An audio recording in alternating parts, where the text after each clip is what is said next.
According to some internal issues, President al-Sisi was not able to go, but a high-ranking delegation, Egyptian one, headed by the Prime Minister, by Engineer Sharif Ismail, accompanied by our top diplomat Sameh Shukri. They were there, and Sharif Ismail delivered the Egyptian speech in front of 40 African leaders, in addition, of course, to the Chinese leader. A lot of topics were discussed, and a lot was declared in two declarations. And Xi Jinping announced that China is going to pledge $60 billion for investments in the Black Continent in so many fields. And we grabbed 10 billions of those 60.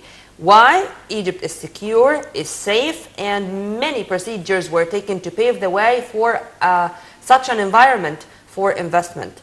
We are very much delighted to have with us live here in the studio Ambassador Ali Al-Hifni, our political and economic expert, to tell us more and to analyze with us more on this African-China summit and its impacts on both sides, by the way, China and Africa and Egypt.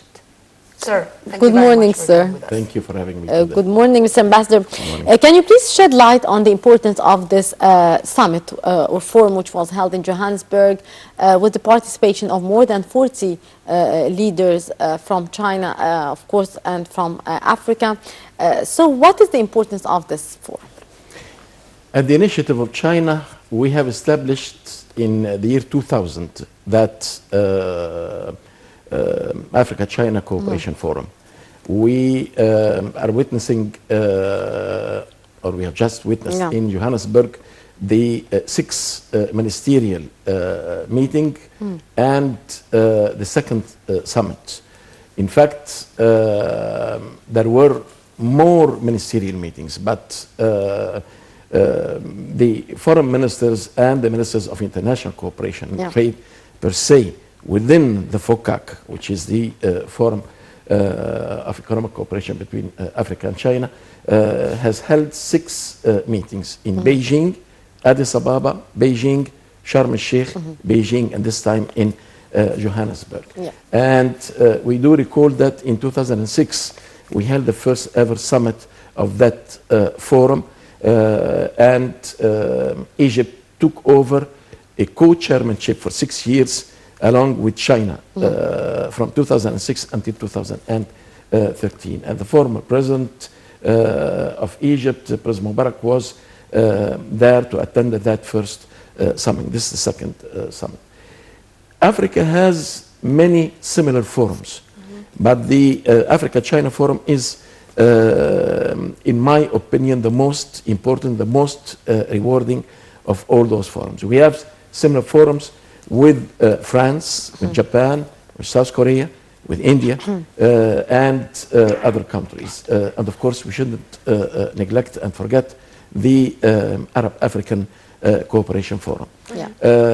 But China has understood well its needs in the African continent.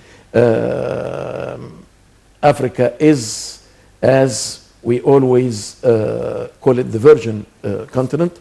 It is very wealthy. It has a lot of different resources, and China is in bad need of such resources. Not just as far as energy is concerned, the oil in particular, but many other of its needs. And this has, and this is in answer to your question, what is the impact on both sides? As far as China is concerned, it has a tremendous impact on the ability of China to develop further economically and socially. Now, the Chinese, they have understood that to achieve this, they have to be more present in the African continent, and to attend to the needs of the Africans as well. And this is on the basis of the principle that is very well established Chinese foreign policy, which is a win-win cooperation. You cannot have a one-way relationship. It has to be both ways. So China has a lot to achieve within that cooperation with China. So we can say here it's a win-win relationship between the African continent and China, because unfortunately in the past we used to see one partner winning from Africa, which was always the West, the United States, the colonial era states. So is it different now? China was never a Yes, of colonial course. power in I mean the Africa. other states, the Yes. equation between the African states and the other partners. I fully understand. Yes. I fully understood, but it was important to mention this, Yeah. that we didn't have the same problems with China as we had with other former colonial powers in Africa. The Africans, they understand that there is a lot to grasp from their cooperation and their relationship with China. And they are fully aware of the real interests of China in the African continent. And this is why they give a big importance to their relationship with China, and they are trying to maximize this cooperation. I'm sorry for the interruption here, but in my humble evaluation of what's going on, China is not looking for what's going to happen this year or the coming one. They are looking for what should happen in tens of years to come for their best interest. I agree with you. Because whenever it comes to Africa, Africa is coming. And when the infrastructure of Africa is developed, when the standard of people is promoted, then China is going to have more markets inside Africa. Or how they are going to propagate or to have their marketing operations in which they are fabulous in. If they are going to go to poor countries who do not understand or to evaluate the Chinese products, or they don't need the Chinese products, or they do not need to have exports from there. So China is looking forward not for this generation, but for the ones coming after. Am I right? You are right. I fully agree with you, but I can assure you that the Africans, they are thinking the same way. And they're thinking about their future cooperation and the future relationship with China. The Africans are fully aware of the fact that no matter what the Chinese have invested in their continent so far, it is not sufficient. Yeah. And this is why they keep on pushing in such a way that they could get more. It's not just about investments. It's about the expertise that they require from the Chinese. It's about training the African cadres in China or in the continent with the presence of the Chinese expertise. It's about having a transfer of technology because Chinese, they have accumulated a lot of such a technological knowledge. You know that in 2017, China is going to take over the United States as the first country to invest in scientific research. So there is a lot. Now, let me also refer to the fact that China, during the last 5 to 10 years, have been assisting the African Union. They have been increasing the number of their officers, soldiers, through the peacekeeping operations in different parts of Africa. They're investing in the infrastructure. Also in Johannesburg, it has been decided that they are going to enhance the capacity of Africans to develop in 1,000 villages in Africa. So we need a lot still to do in the field of infrastructure in Africa. The Chinese, they have been there. They have been establishing railways in networks in different African countries. enhance the capacity of a number of ports, investing in the field of energy, and so on. So they have been there. They are doing an important work, but there is still a lot to be done. And the Africans are fully aware of the fact that they will need more and more from China. China is advancing as the time passes, and it has become the first trade country in the world, and they're going to take over even the United States as the first economic power in the world in a number of years, 3 or 4 years. Sir, what about also the fact that many are accusing China of trying to use the natural resources and the resources of the African continent? Can we say that it's a kind of competition between still the West and Europe over the wealth and the richness of the black continent still? The competitors are many, not just the West, whether it is the US or Europe, but there are other countries that have indeed many interests in the African continent and in exploiting the African wealth.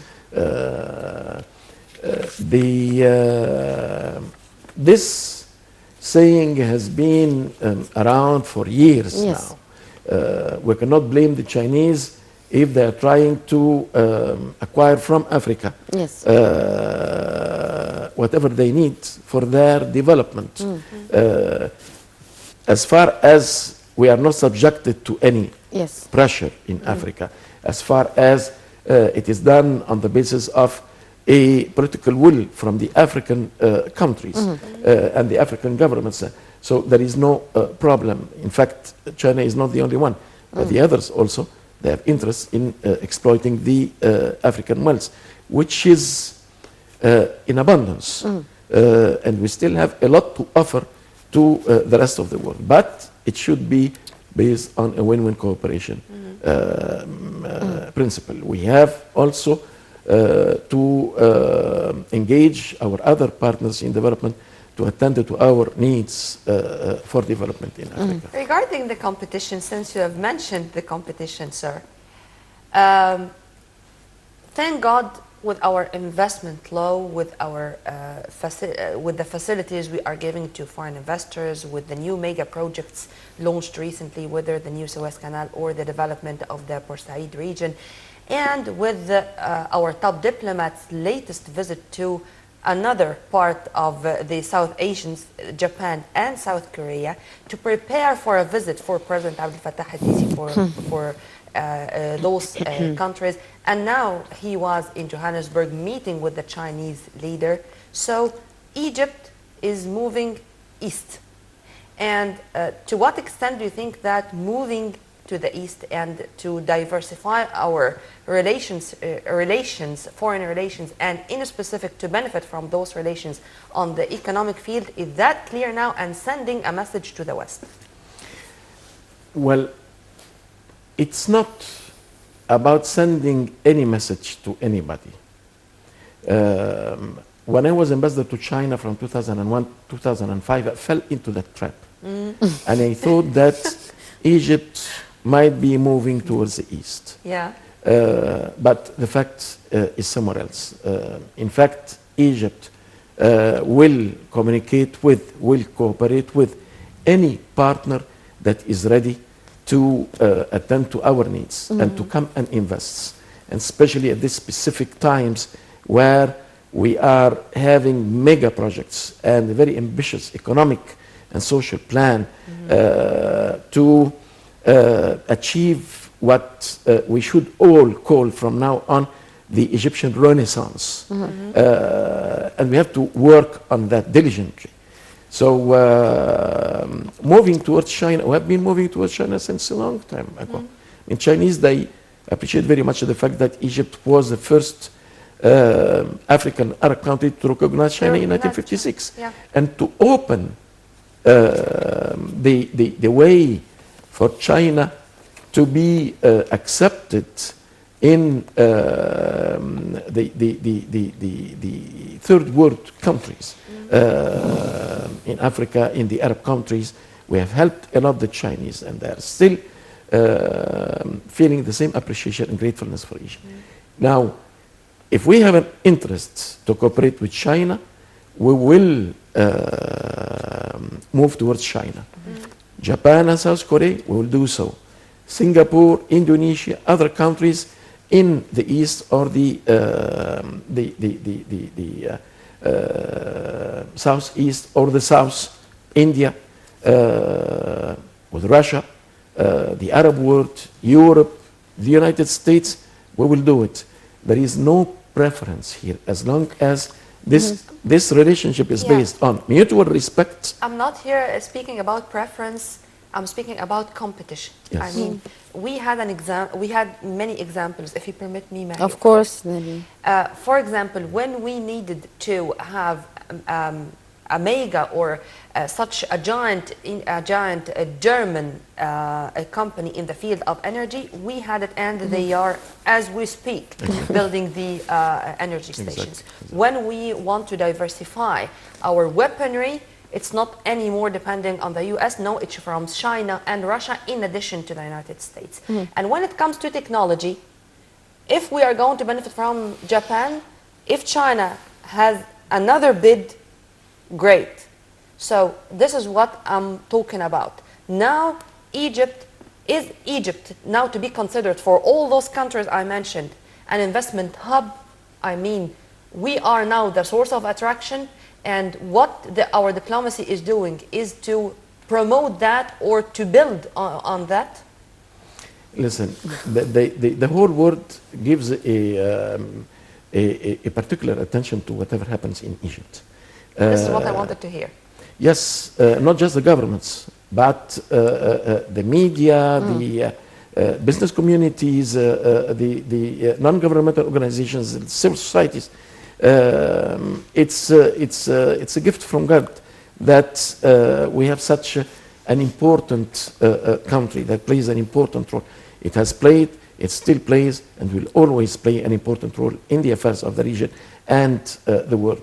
So now that we got through with the transitional period, now we have all our institutions, and the parliament will be sitting very soon. Now that we had a considerable control on the terrorist activities, in particular in Sinai, now that we have sent so many messages to the rest of the world that we are recovering our stability and we are working diligently on containing terrorism, not just in Egypt, but even in the region. And that we have a certain vision that has been accepted lately by many other countries, that we have to not to focus only on security, but to deal with terrorism in so many other ways. Now, we have a very ambitious president. We have a clearer vision. We have sent the message that we are much more serious than what we used to be in the past. When we approach any of the other governments or the business communities in other countries, it's based on certain very specific projects, well prepared with deep studies. So we give the impression that we are a serious partner. And no matter what are the failures, our failures in the past in dealing with such partners, nowadays they are very much willing to come and invest in Egypt and to cooperate with Egypt and to have business as long as it is rewarding for them. And this is something that we have. I have noticed that the president and the government has started to take it into consideration. When you engage any foreign partner, you have to understand that it has to take into consideration his right to achieve gains and profits from such a cooperation. Of course. Mr. Ambassador, what about the Egyptian-Chinese relation? And do you believe that Egypt could be taken as a hub or a gate for China for Africa? Well, it has been, and it is still, and I believe that it will be more and more, and especially after we succeed in achieving at least some of those mega projects, especially within the Suez Canal region. It will provide for the whole international community, in particular for China, and also for Africa, a lot of advantage, a lot of facilities, and they will welcome very much to be there to work with us on investing in these projects and to make the best of such outcome of such projects. So China is very much interested in investing in this specific region. They have an interest in the first trade power in our world nowadays. And we will see it, inshallah, the next months when the Chinese president This will was visit my coming Egypt. question, sir. Let's be Yes. more practical. And we all know that there is a very important visit by the Chinese Yeah, of president course. to Egypt in few days, weeks or days even to come. What should be our agenda? The agenda is set already. And We are not going to set an agenda. okay, What tops the agenda? Yeah. Well, the main target Topic? to achieve, and the main topic is to have more and more Chinese engagements in our mega projects. And in fact, the Chinese, they were there, and they have been helping in achieving a number of important number of projects in Egypt, especially after the first visit of President Sisi and also the second visit. So they have been there, and you do recall at his second visit we have signed a framework agreement related to a number of projects where the Chinese are going to invest. So the next visit, I believe, will add to whatever has been achieved so far, and especially the understanding between the two governments on where the Chinese are needed, what is required from them to do in Egypt. And I believe that this will open the door even more towards more cooperation. And I am sure that we are going to hear about more figures in the coming period, not just during the visit of the Chinese president. And as we have seen, President Sisi has been there twice in almost one year and a couple of months. So I suspect that President Sisi will be going again. The Prime Minister of China, as it is the tradition, Of course. the President of China visits Egypt, and then it is followed by a visit of the Prime Minister, to be followed by a visit of the So President, and so on. you believe that in the coming phase we will witness more cooperation, more rapprochement between Egypt and China on different fronts and levels? We need them in so many ways. We need them in the field of energy, Indeed. electricity, railways, transport in general.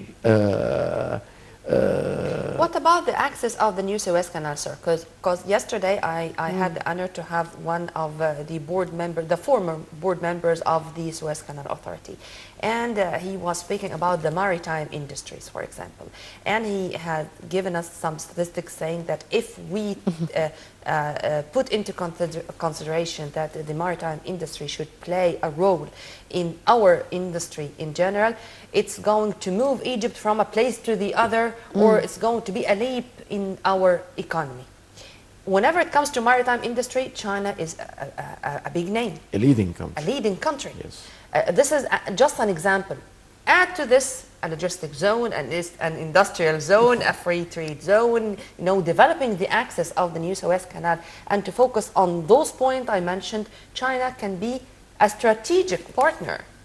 So, when I was ambassador to China, the former Minister of Transport, who became later on the Prime Minister, Dr. Assam Sharaf, visited China, and there was a talk since then about a number of projects in the zone of Porsaid, Sharq al-Tafriya in particular.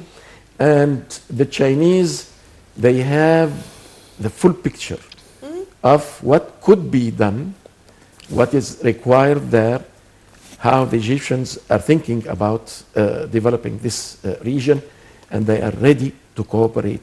So, in fact, they are not they don't need to study what could be done. They have a full picture, and they have their own demands also. sure. As the number one trade country in the world, they have their own demands, and they made it clear to the Egyptian counterparts. So, in fact, I fully agree with whatever was said yesterday. China is a leading country in this field, and if we could make the best, it depends on us. If we could make the best of this cooperation with China, I agree that this will change so many things in Egypt. Indeed, Ambassador Ali Al-Hifni, former Assistant Foreign Minister and political expert, thank you very much, sir, for being with us today. Thank you. And now we are going to have just a short break where we are going to live in the wonderful Ritzy Resort of Sharm el-Sheikh with fine arts. Let's live just for a few minutes there, and we are going to come back with the remaining part of our breakfast show.